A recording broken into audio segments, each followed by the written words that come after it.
দীর্ঘ সময় কলম্বিয়াকে ১০ জনে পেয়েও গোল শোধ করতে পারল না উরুগুয়াই। চলতি টুর্নামেন্ট দুর্দান্ত ছন্দে ছিল ১৫ বারের চ্যাম্পিয়ন উরুগুয়াই, কিন্তু বৃহস্পতিবার ভোরে ভারতীয় সময় খানিক অঘটন ঘটিয়ে সেই উরুগুয়াইয়ের বিরুদ্ধে জয় তুলে নিল কলম্বিয়া। ম্যাচের একেবারে প্রথম ১৫ মিনিট থেকেই দুই শিবির লড়াই ছিল টানটান। এমনই কিছু উক্তি কলম্বিয়ার ফুটবল ফ্যান্সদের। সে কী বলতে চায় চলুন শুনি। I thought it was awesome. I wish we would have still had the 11 players that we lost that one, but still it was a great game. It was very tight, but we still made it. Colombia, baby. How many? অঘটন বললে একটু অতিরিক্ত করা হয়। Copa America ২০২৪ টানটান সেমিফাইনালে উরুগুয়াইকে ১-০ গোলে হারিয়ে দিল কলম্বিয়া। ম্যাচের একমাত্র গোলটি করলেন জেফারেন্স লারমা। দীর্ঘ সময় কলম্বিয়াকে ১০ জনে পেয়েও গোল শোধ করতে পারল না উরুগুয়াই।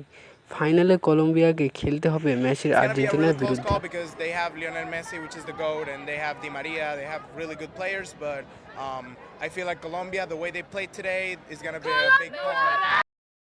সেমিফাইনালে ১৫ বারের চ্যাম্পিয়নদের হারিয়ে ফাইনালে উঠলেও সেখানে আরও কঠিন লড়াই কলম্বিয়ার জন্য।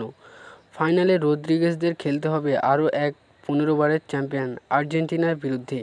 ভালো ফর্মে থাকা কলম্বিয়া আর্জেন্টিনাকে কতটা বেগ দেয় সেটাই দেখার। লাল কার্ড দেখে মাঠের বাইরে যেতে হয় ড্যানিয়েল মুনোজকে। গোটা দ্বিতীয়ার্ধে তাদের খেলতে হয় ১০ জনে। তবে সেই ১০ জনেই খেলে উরুগুয়াই মুহুর্মুহু আক্রমণ রাখে দিল কলম্বিয়ানরা। দ্বিতীয়ার্ধ শুরু থেকেই আক্রমণাত্মক মেজাজ ছিল I don't know. I think the game changed a couple of times, right? In the first half, we had a few good chances. Ball just didn't want to go in. I don't know. You know, one of those games, it was not for us, I guess. They played really well.